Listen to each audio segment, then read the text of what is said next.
Samantabhadra. Or donc, pour établir les bodhisattvas dans l'immense recueillement des ainsi venus, appelés lions qui s'étirent, le Bouddha émit, depuis la marque du poil blanc entouré entre ses sourcils, un grand rayon de lumière appelé illumination universelle des dimensions absolues du passé, du présent et du futur, lesquels étaient entourés de rayons de lumière aussi nombreux que les atomes d'un indicible de chant de Bouddha. Toutes ces lumières éclairèrent les royaumes de Bouddha de tous les océans d'univers, des divans, de l'espace. Les bodhisattvas qui se trouvaient dans le parc de Jeta virent alors des royaumes de Bouddha aussi nombreux que les atomes de tous les champs de Bouddha, lesquels apparaissaient dans chaque atome de tous les champs de Bouddha, qui comblaient l'espace de la dimension absolue. Ils virent toute la variété de leurs noms, de leurs couleurs, de leur pureté, de leurs offrandes et des lieux de séjour qu'ils offraient. Ils virent ainsi que dans tous les royaumes de Bouddha, il y avait de grands bodhisattvas qui, assis sur des trônes de lions dans les airs d'éveil, étaient en train d'accomplir l'éveil authentique et parfait, et qu'ils étaient entourés de grandes assemblées de bodhisattvas et de maîtres des mondes qui leur faisaient des offrandes. Ils en virent certains qui, au sein de vastes assemblées dont il y avait autant que de champs de Bouddha en nombre indicible, faisaient tourner la roue des enseignements en comblant de leur voix merveilleuse la dimension absolue. Ils en virent d'autres qui produisaient de multiples manifestations dans les palais des dieux, les palais des Nagas, les palais des Yakshas, des Gandharvas, des Asuras, des Garudas, des Kinnaras, des Mahoragas, et dans les palais des humains, des non-humains, de même que chez les hommes dans leurs villages, leurs bourgs, leurs villes et leurs capitales. Ces bodhisattvas manifestaient toute une variété de familles de noms, de formes corporelles, de marques physiques et de rayons de lumière. Ils se livraient en toute une variété de façons de marcher, de s'arrêter, de s'asseoir et de s'allonger, entrer dans toutes sortes de recueillements, de concentration et manifester une foule de métamorphoses magiques. Parfois ils exprimaient eux-mêmes de toutes les manières possibles, et parfois ils faisaient exprimer maintes autres bodhisattvas au sein de maintes autres assemblées, pour que dans les langues les plus diverses ils dispensent les enseignements les plus variés. Et de même que les bodhisattvas de l'assemblée voyaient les grands pouvoirs extraordinaires qui émanaient du profond recueillement des Bouddhas ainsi venus, de même voyaient-ils tous ceux qui, depuis l'aube des temps jusqu'à ce jour, logent dans le cœur et l'esprit de tous les êtres qui peuplent l'océan de toutes les directions de l'espace, les points cardinaux, les points collatéraux, le zénith et le nadir, jusqu'aux confins de la dimension absolue, tous les corps de royaumes, tous les corps d'êtres vivants et tous les routes de l'espace. Là, chaque point d'espace, guère plus qu'une pointe de cheveux abrités d'un d'innombrables univers où se succédèrent la plus grande variété de causes et d'effets karmiques et où les assemblées de Bodhisattvas réunis sur des airs d'éveil contemplaient de même les prodiges du Bouddha sans que cela dégénère les moments du temps ou de l'agencement des mondes, les apparences que tous les êtres peuvent percevoir dans leur esprit et les paroles merveilleuses qui enchantent le cœur, tout cela intégré à tous les assemblés et se manifestèrent à tous les êtres. Ils différaient par la forme et les marques, ces bodhisattvas accédant à l'éveil insurpassable, possédaient tous la même sagesse. En résonance avec chaque être, il exposait le dharma du Bouddha et disciplinait tous les êtres sans le moindre répit. Parmi ceux qui voyaient ainsi les prodiges du Bouddha, certains avaient jadis eu assez de racines de bien pour être les disciples de Vairocana. D'autres avaient été sensibles à ces 4 attraits, d'autres profitaient des bons effets karmiques de l'avoir vu ou entendu, avoir pensé à lui ou de l'avoir approché. D'autres avaient reçu de lui des enseignements sur l'esprit de l'insurpassable éveil authentique et parfait. D'autres encore avaient planté ensemble des racines de bien en présence du Bouddha, et d'autres enfin avaient atteint la maturité grâce aux expédients habiles et aux enseignements qui découlent de l'omniscience. Pour toutes ces raisons, ils pouvaient accéder au profond recueillement inconcevable de l'ainsi venu et combler de grands prodiges d'espace de la dimension absolue. Ils pouvaient revêtir un corps invisible ou un corps formel, s'immerger dans les pratiques qu'ils avaient accomplies autrefois, poursuivre le perfectionnement des vertus transcendantes, accéder à l'ornementation très pure de la roue des activités, de même qu'aux terres de Bodhisattva, aux forces de l'éveil parfait, aux grands pouvoirs extraordinaires, toutes de même nature, qui jaillissaient des recueillements de concentration propres au Bouddha, à la sagesse des forces et des intrépidités des ainsi venus, ou encore à l'indéfectible océan de leur éloquence. Et c'est donc ainsi que, grâce à toute une variété d'aspirations, de voies, de points d'accès, d'entrée, de principes, d'harmonie, de connaissance, d'auxiliaires de l'éveil, d'expédients habiles et de recueillement profond, les bodhisattvas franchirent la porte des méthodes qui forment un océan extraordinaire pouvoir de Bouddha, aussi nombreux que les atomes des dits indicibles univers. Quels étaient donc tous ces samadhis ou profonds recueillements de concentration?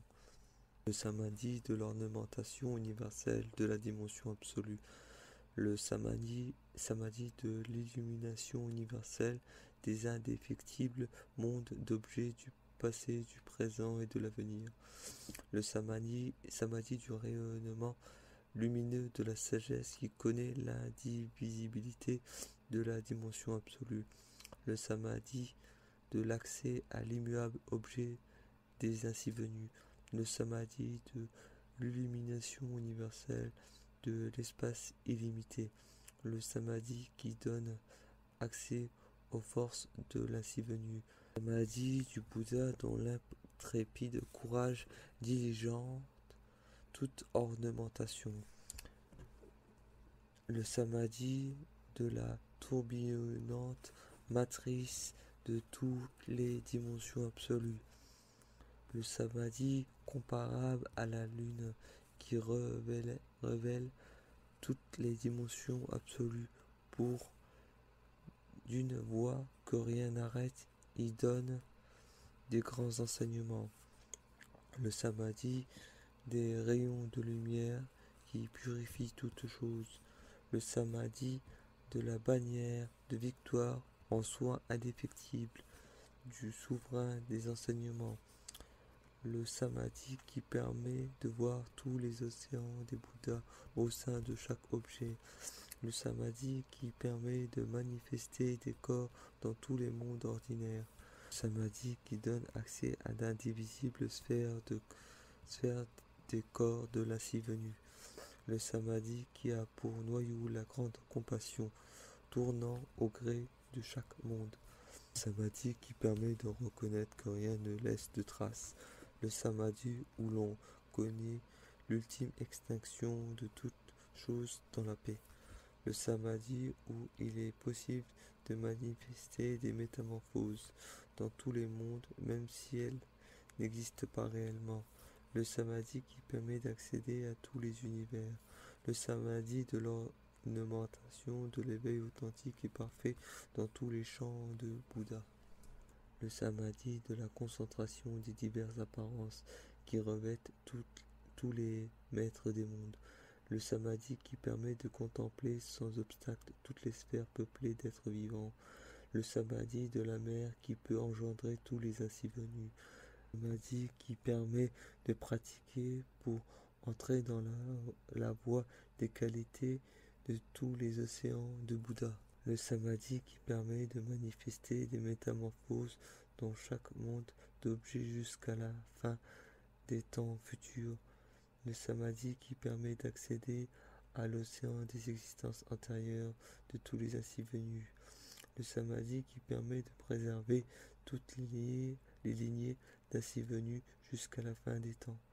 futurs, le samadhi qui permet de purifier tous les océans de chants de Bouddha qui comblent à présent les divans de l'espace à force d'aspirer à la certitude du réel, le samadhi qui reflète instantanément tous les lieux où se trouvent des Bouddhas, le samadhi qui permet de franchir les imbloquants limites de tous les objets, le samadhi qui permet de transformer tous les mondes en un seul champ de Bouddha, le samadhi qui permet de déployer pour les corps métamorphiques des Bouddhas, le samadhi qui permet de connaître tous les océans de facultés avec la sagesse du roi de diamant, le samadhi qui permet de constater que tous les ainsi venus ont un seul et même corps,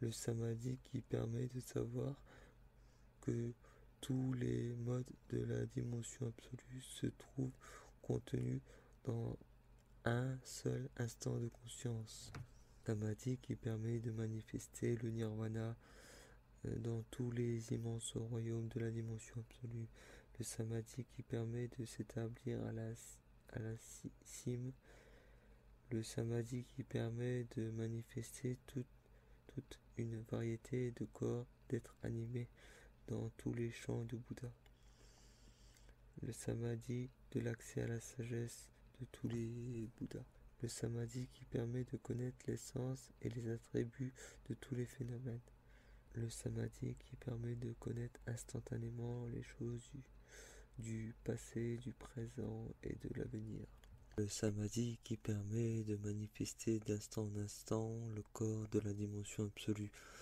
le samadhi de l'héroïque sagesse du lion qui connaît les apparitions successives de tous les ainsi venus, le samadhi de la perfection de l'œil qui connaît tous les objets de la dimension absolue, le samadhi de l'héroïque marche aux 10 forces, le samadhi qui permet d'illuminer tous les mondes avec un rayon de lumière, où est la perfection de toutes les qualités.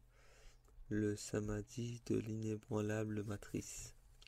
Le samadhi qui donne tous les enseignements en n'en donnant qu'un seul.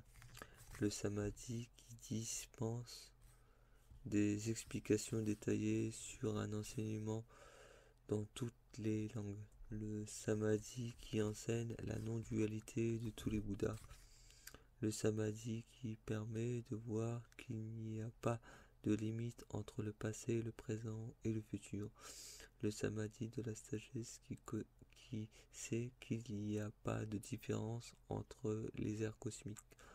Le samadhi qui permet d'accéder aux éléments subtils des expédients propres aux 10 forces.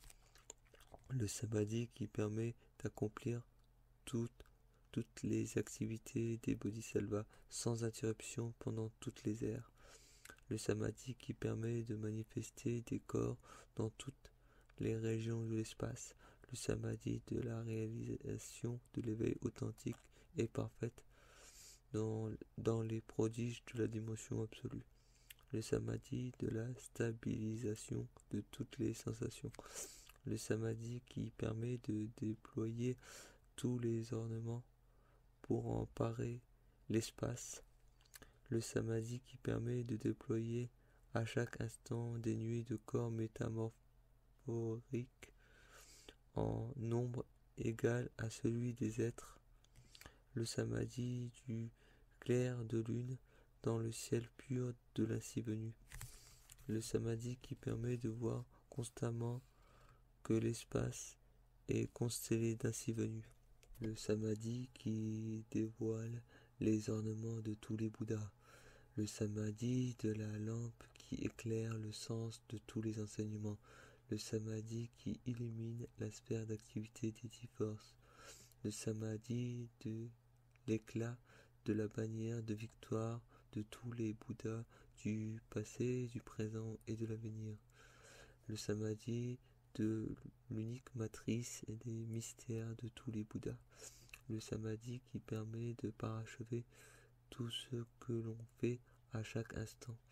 Le samadhi de l'inépuisable trésor de mérite. Le samadhi de la vision de la sphère infinie de tous les Bouddhas. Le samadhi qui permet de s'établir fermement au cœur de tous les enseignements. Le samadhi qui permet de manifester toutes les métamorphoses des ainsi venus, de façon à les faire voir et connaître. Le samadhi qui permet au soleil du Bouddha de se lever à chaque instant.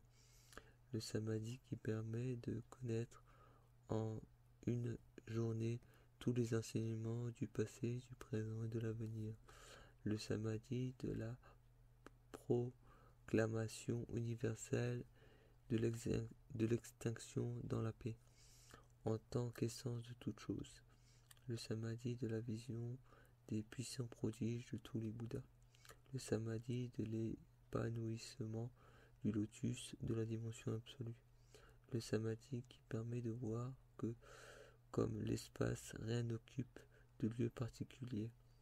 Le samadhi qui permet à l'océan de toutes les régions de l'espace de se loger en un seul et même lieu. Le samadhi de l'accès à l'essence de la dimension absolue, laquelle n'a ni source ni fond. Le samadhi de tous les océans de sphères d'enseignement. Le samadhi du corps apaisé d'où rayonnent toutes les lumières. Le samadhi de la manifestation instantanée de tous les pouvoirs extraordinaires et de tous les grands vœux. Le samadhi de l'éveil authentique et parfait accompli à tout moment et en tout lieu. Le samadhi de l'entrée dans toutes les dimensions absolues par un seul ornement. Le samadhi qui manifeste tous les corps des Bouddhas. Le samadhi de la sagesse qui connaît les pouvoirs extraordinaires, vastes et éminemment sublimes de tous les êtres. Le samadhi qui permet de combler la dimension absolue avec son corps en un seul instant. Le samadhi de l'éclat de la pure dimension absolue du véhicule unique. Le samadhi de l'entrée dans la dimension absolue par des points d'accès universels pour y manifester de grands ornements. Le samadhi de l'établissement et du maintien des cycles d'enseignement de tous les Bouddhas. Le samadhi qui permet d'orner un seul accès au réel à l'aide de tous les autres accès. Le samadhi qui attire tous les mondes d'êtres avec le filet d'Indra, des activités et des vœux. Le samadhi qui discerne tous les mondes. Le samadhi des promenades miraculeuses sur une fleur de lotus. Le samadhi de la sagesse qui connaît toute la variété des pouvoirs extraordinaires de tous les êtres. Le samadhi qui permet de se manifester constamment devant chaque de tous les êtres. Le samadhi qui permet de connaître l'océan des lexiques et des langues particulières de tous les êtres. Le samadhi qui permet de connaître les pouvoirs extraordinaires de la sagesse différenciatrice de tous les êtres. Le samadhi de la quintessence d'égalité de la grande compassion. Le samadhi où tous les Bouddhas atteignent les limites d'un ainsi venu. Et le samadhi du lion qui s'étire en examinant toutes les libérations parfaites des ainsi venus.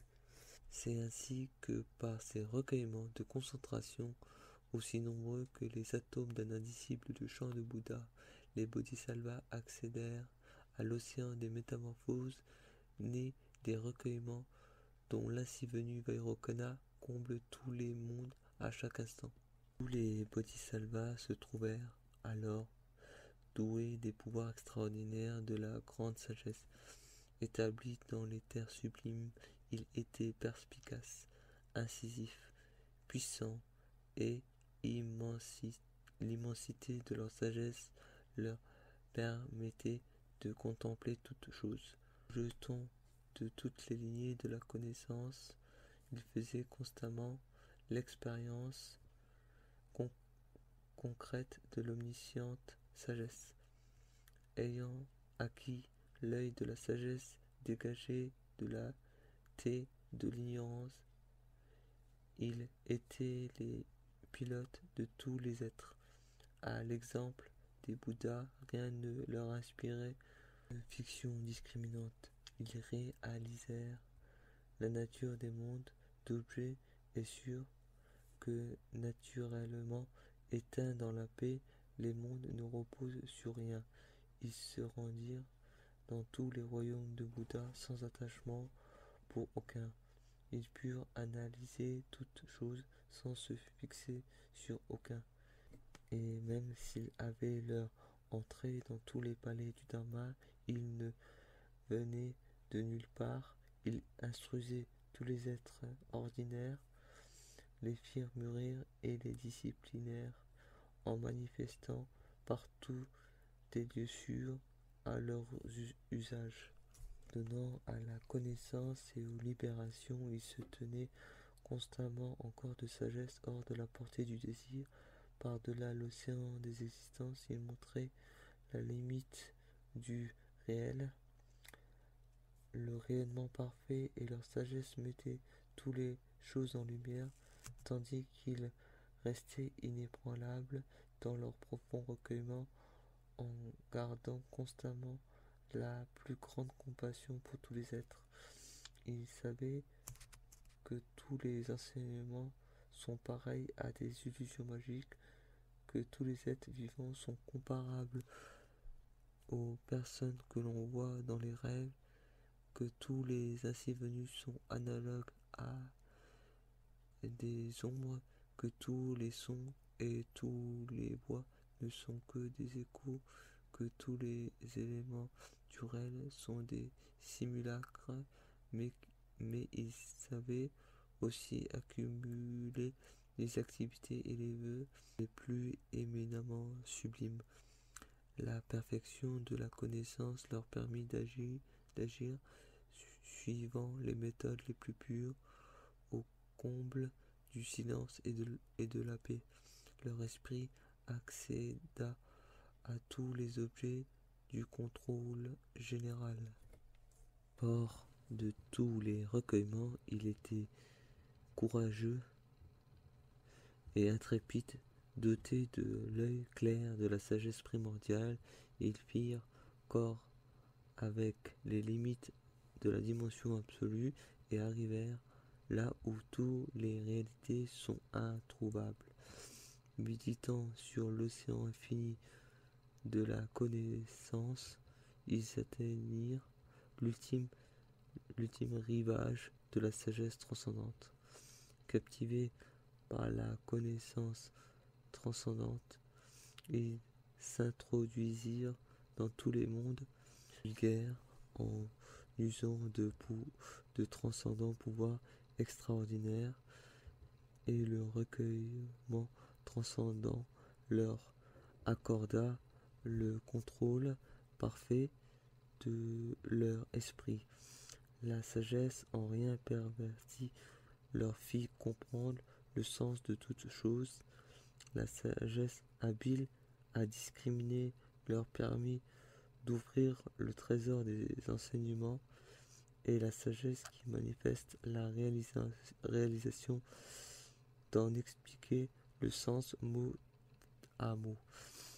Leurs grands vœux leur donnèrent le pouvoir d'enseigner inépuisablement, et rugissant comme des lions que rien n'effraie, ils jouissaient constamment de l'analyse des réalités dont aucun n'a de point d'appui. Ils virent tout à travers l'œil pur du Dharma.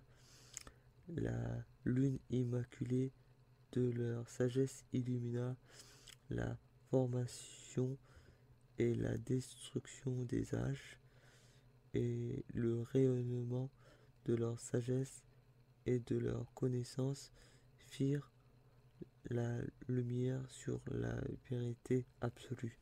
Leur mérite et leur sagesse étaient comparables au monde de diamants, mais en fait on ne pouvait à rien les comparer.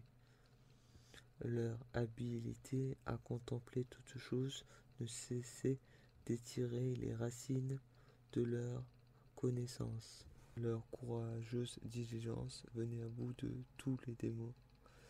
Dans une infinité de majestueux flamboiements de sagesse, leur corps se dressait au-dessus de tous les mondes. Ayant atteint une conscience non obscurcie de toutes choses, ils faisaient parfaitement la différence entre l'épuisable et l'inépuisable. Postés à la limite de tout, ils se tenaient à la limite du réel, dans l'expérience continue de la sagesse qui contemple l'inexistence de toute caractéristique. Habiles en l'expédient, ils accomplirent toutes les activités des bodhisattvas. Dotés de la sagesse non duelle, ils connurent tous les mondes d'objets. Percevant les destinées de chaque monde, ils se rendirent dans tous les royaumes de Bouddha. L'éclat de leur sagesse était si parfaite que nulle ténèbre interposant, ils rayonnaient de pureté en illuminant les sphères de toutes les régions de l'espace. C'étaient de vrais champs de mérite pour tous les êtres ordinaires. Il suffisait de les voir ou d'entendre parler d'eux pour combler tous ces vœux. L'attitude de leur mérite dépassait de loin les mondes. Leur courage venait à bout des hérétiques sans aucune appréhension tandis que le son subtil et merveilleux de leur voix se répandait dans tous les univers. Jamais ils ne se lassaient de la vue des Bouddhas. Ayant gagné tout pouvoir sur le corps absolu des Bouddhas, ils manifestèrent des corps en résonance avec les êtres qu'ils devaient faire mûrir. Et un seul de ces corps pouvait combler tous les champs de Bouddha. Ayant accompli les pouvoirs de connaissance extraordinaires, aussi purs que prodigieux, ils embarquèrent sur la nef de la sagesse pour voguer sans encombre jusqu'à ce que la connaissance répande leur perfection dans toute la dimension absolue. Comme le soleil levant qui éclaire le monde, ils manifestèrent des formes d'eux-mêmes en fonction de l'esprit des êtres, connaissant les facultés, la nature, les désirs et les joies de chacun. Ils s'introduisirent dans les sphères où aucune de leurs enseignements n'était remis en cause, sachant que par essence les choses ne naissent ni n'émergent. Ils permirent aux petits et aux grands de se compénétrer librement. Ayant décidément réalisé le sens profond de la bouddhité, ils en enseignèrent toute la profondeur à l'aide de stances inépuisables.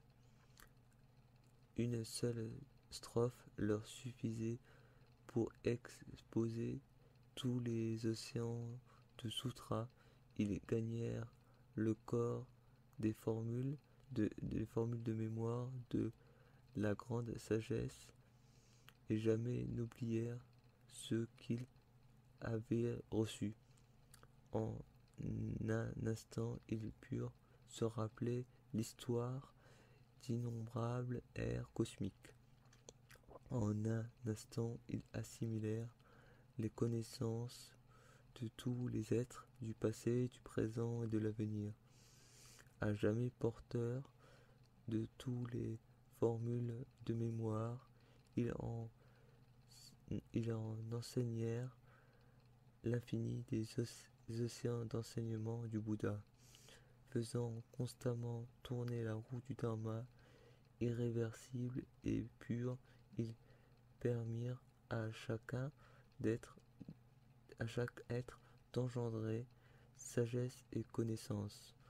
Rayonnant de la sagesse de la sphère des Bouddhas, ils accédèrent au recueillement de la vision des profondeurs et franchirent les imbloquantes limites de toute chose.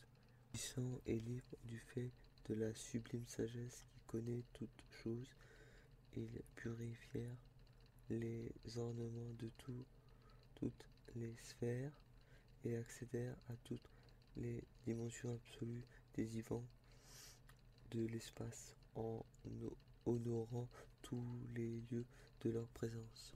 Voilà, ils manifestèrent l'éveil authentique et parfait à l'intérieur de chaque atome de matière, montrant alors toutes les couleurs dans ce qui par nature n'a pas de couleur, et ramenant tous les espaces de l'espace à un seul point. Ils se retrouvèrent ainsi en possession d'un infini trésor de mérite, de sagesse et de qualité qui suscitait le constant éloge des Bouddhas. Et même si tous les formes de langage les plus variées ne pourront jamais dire la somme de leur qualité, tous les bodhisattvas qui se trouvaient alors au parc de Jeta, plongés dans l'immense océan des qualités de l'ainsi venu, voyaient ce que le rayonnement du Bouddha mettait en lumière. Les bodhisattvas se réjouirent d'avoir reçu cet inconcevable rayon de lumière du Dharma et chacun firent apparaître aussi bien depuis son corps qu'à partir de tous les ornements qui paraît le pavillon et le trône de lion où il avait pris place, toute une variété de grandes nuées d'ornements qui recouvrirent tout ce qui se trouvait dans le parc de Jeta, en comblant la dimension absolue dans toutes les directions de l'espace. Ils émirent entre autres des nuées de grands rayons lumineux qui jaillissaient d'instant en instant en comblant toutes les régions de l'espace. Et chaque de ces rayons pouvait illuminer tous les êtres. Ils émirent des nuées de clochettes en pierres précieuses qui remplirent l'espace de voix subtiles et merveilleuses qui exaltaient toutes les qualités des Bouddhas, du passé, du présent et du futur. Ils émirent des nuées grosses de toutes les musiques qui comblèrent toutes les régions de l'espace, et toutes ces musiques accompagnaient un chant qui décrivait la rétribution des actes de chaque être. Ils émirent des nuées de formes et de couleurs qui évoquaient l'immense variété des activités et des prières d'inspiration de tous les bodhisattvas, et comblant toutes les régions de l'espace, ces nuées décrivaient les grands vœux de tous les bodhisattvas. Ils émirent des nuées contenant tous les pouvoirs et tous les magies des ainsi venus, tandis que, comblant toutes les régions de l'espace, dans ces nuées résonnaient tous les discours jamais prononcés par les ainsi venus. Ils émirent des nuées de corps de tous les bodhisattvas, pareils de toutes les marques majeures et mineures qui comblaient l'air, les régions de l'espace, tandis que s'en échappait le récit de l'émergence et de l'épanouissement des ainsi venus qui se succèdent dans tous les royaumes de Bouddha. Ils émirent des nuées chargées dans l'air d'éveil des ainsi venus des trois temps qui comblèrent les divans de l'espace, en montrant les qualités de tous les ainsi venus au moment même où ils accomplissaient l'éveil authentique et parfait. Ils émirent des nuées qui étaient tous les rois des Nagas, lesquels remplirent toutes les régions de l'espace en répandant des pluies de parfums. Ils émirent des nuées de maîtres des mondes qui comblèrent les divans de l'espace en proclamant les activités du Bodhisattva Samantabhadra. Ils émirent des nuées chargées de tous les chants de Bouddha, ornées de tous les joyaux les plus purs, et comblant toutes les régions de l'espace. Ces nuées exhibaient tous les ainsi venus occupés à faire tourner la roue du Dharma. C'est bien parce qu'ils avaient reçu ce rayon de lumière prégnant de réaliser l'inconcevable que, réagissant ainsi dans le Dharma, les bodhisattvas émirent ces nuées garnies de grands prodiges aussi nombreux que les atomes d'un indicible de chant de Bouddha. Béni par le Bouddha, Le Bodhisattva Manjushri entreprit alors de révéler une autre fois les prodiges qu'il avait lieu dans le parc de Jeta, ayant scruté les divans de l'espace et déclama ces stances. Voyez comment les bénédictions de l'éveillé ont immensifié le parc de Jeta. Voyez comment les ornements qu'il y a manifestés comblent tous les espaces de la dimension absolue. Les royaumes de tous les espaces débordent de l'infinie variété dans l'ornement les plus grands, tels ces trônes et tous ces objets dont les formes, les couleurs et tous les détails sont parfaitement clairs et distincts. Des pores de la peau des enfants du Bouddha jaillissent des nuées flambant de joyaux ornés de mille façons, de même que la voix subtile et merveilleuse des ainsi venus qui se répand dans tous les univers des divans de l'espace. Les arbres empierrés sont couverts de fleurs où l'on voit des êtres beaux comme le roi des Brahmas par le teint et les marques qui, sortant de leur recueillement méditatif, vont se promener et vaquant à leur occupation sans quitter la quiétude. Dans chaque pore de l'ainsi venu, constamment, on peut voir d'inconcevables corps de métamorphose qui, comme le grand Bodhisattva Samantabhadra, portent les marques de grandeur les plus variées.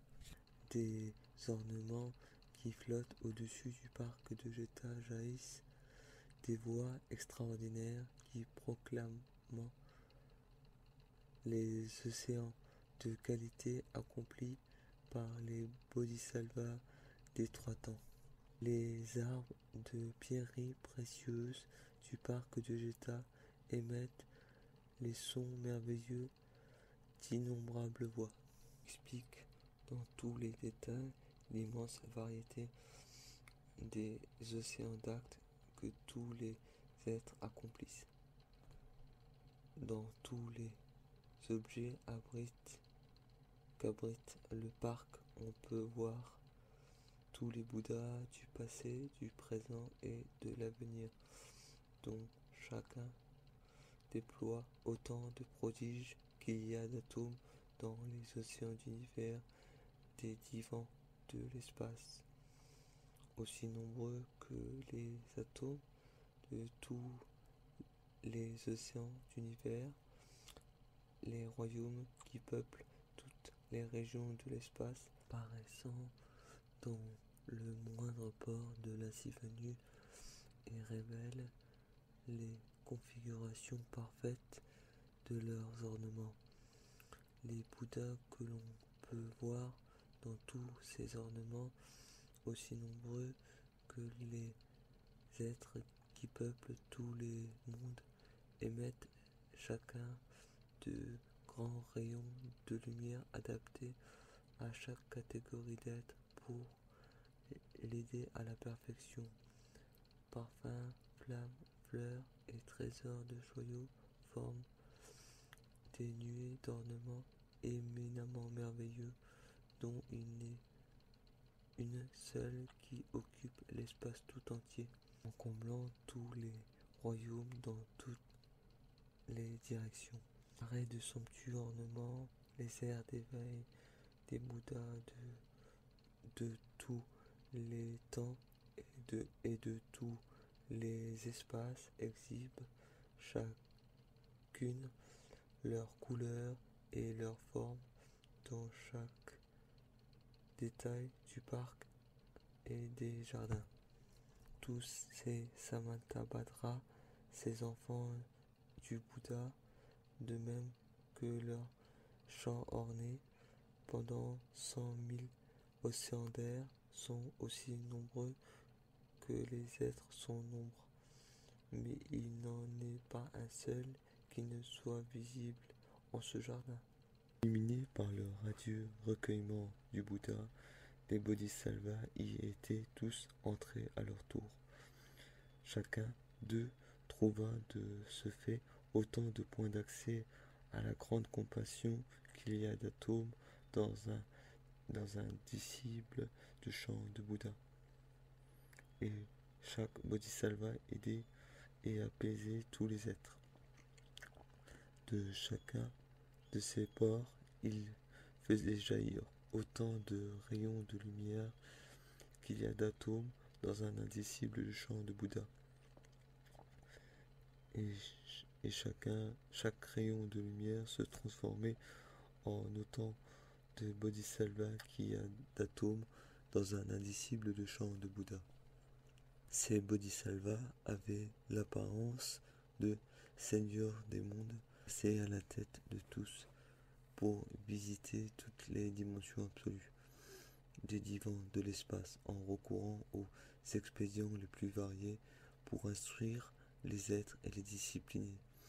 Parfois, ils se manifestaient aussi nombreux que les atomes d'un indicible de chant de Bouddha, subissant l'impermanence dans un céleste palais.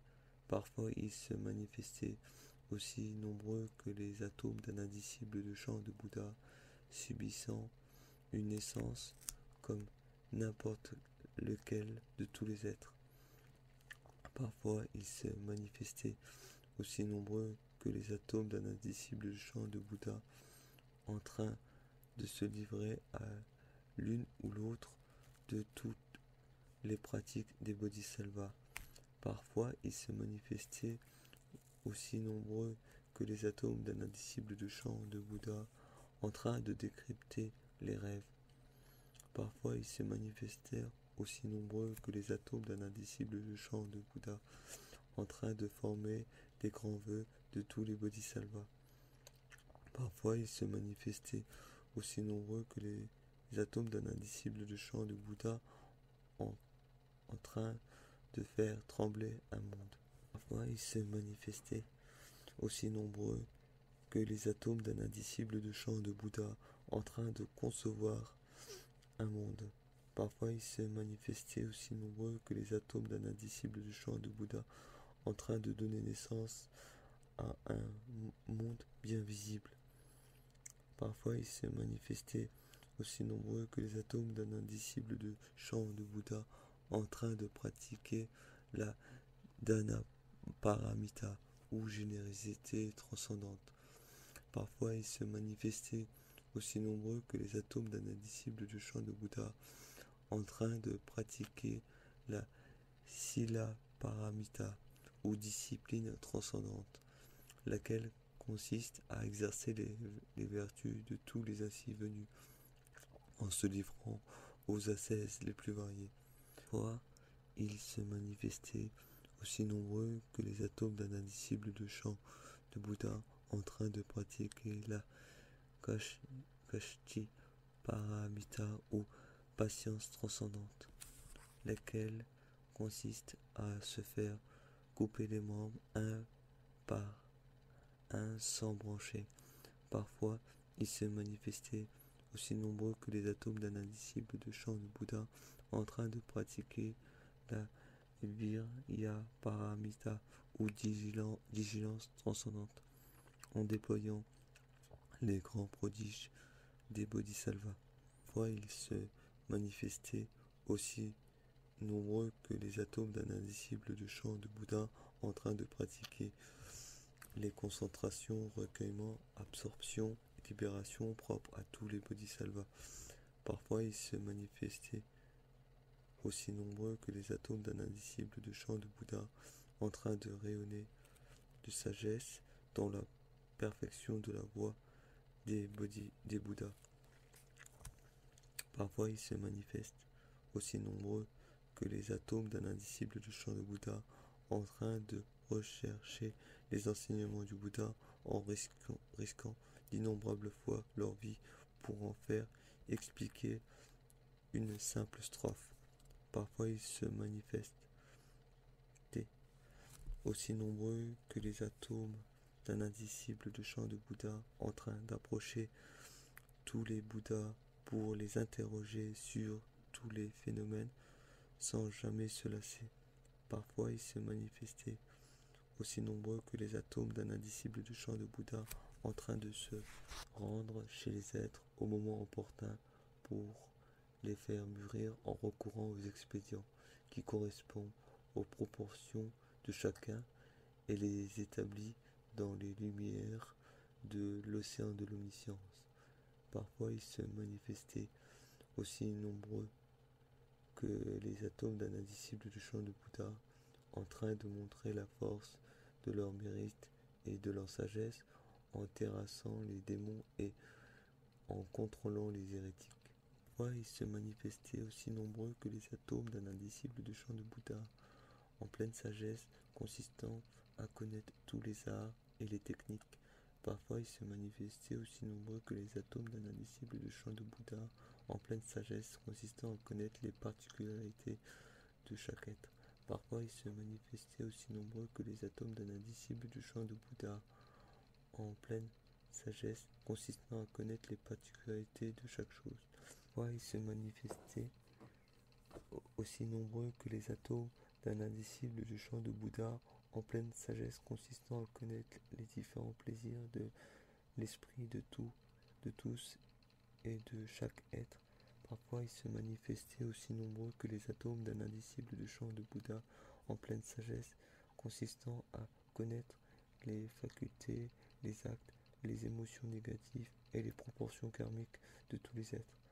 Parfois ils se manifestaient aussi nombreux que les atomes d'un indicible de chant de Bouddha, en pleine sagesse, consistant à connaître les différents karmas de tous les êtres. Et parfois ils se manifestaient aussi nombreux que les atomes d'un indicible de chant de Bouddha, en train d'illuminer tous les êtres. Fort de ces expédients en nombre égal aux atomes d'un indicible de chant de Bouddha, il allait chez tous les êtres pour les faire mûrir. Ainsi donc il allait dans le palais des dieux, dans le palais des nagas, dans le palais des yakshas, des gandharvas, des asuras, des garudas, des kinnaras et des mahoragas, dans le palais du seigneur des brahmas, dans les demeures des hommes et la cité du seigneur des morts.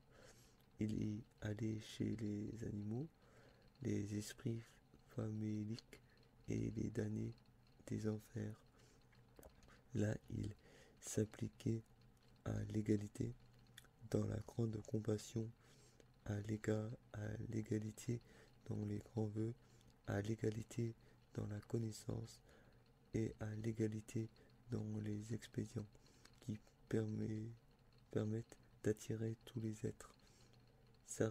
Certains êtres se trouvaient disciplinés à la simple apparition d'un bodhisattva, d'autres en entendant parler de lui, d'autres en pensant à lui, d'autres en entendant le son de sa voix, d'autres en apprenant son nom, d'autres en voyant son aura, d'autres en contemplant les filets de lumière qui émanaient de lui.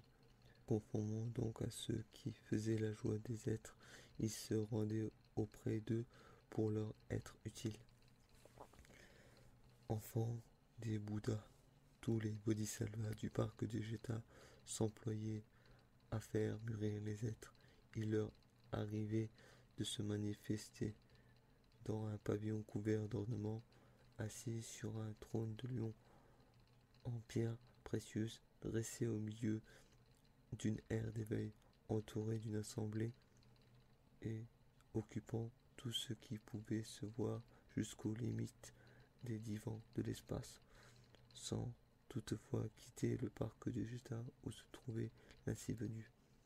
Enfants des Bouddhas, parfois les bodhisattvas manifestaient dénués d'innombrables corps d'apparition, parfois ils étaient seuls, sans le moindre compagnon, et apparaissaient comme un religieux bouddhiste ou un brahma, un ascète, un homme prospère comme le meilleur des médecins, comme un grand marchand, comme un être à la vie pure, comme une danseuse, comme un serviteur des dieux ou un artisan, et il se rendait dans tous les villages, les camps, les villes, les bourgs, la capitale du roi, tous les lieux habités par les hommes.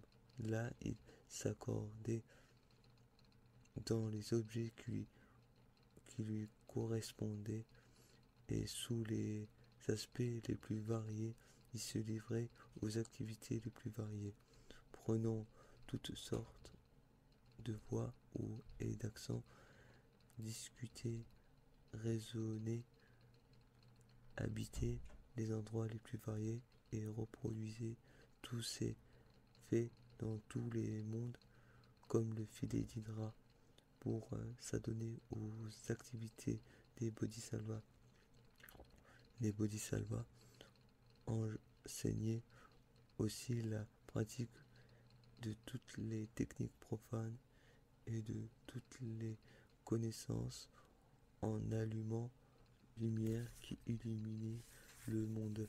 Il expliquait aux êtres comment les actes ont le pouvoir d'orner les mondes, et il leur apprenait à instituer les véhicules et les niveaux spirituels dans les royaumes de toutes les régions de l'espace. Il leur exposait tous les objets mentaux qu'éclaire la lampe de la sagesse pour que, parfaitement instruits, tous les êtres atteignent l'accomplissement. Et cependant, aucun d'eux jamais ne quitta le parc de Jeta où se trouvait l'ainsi venu.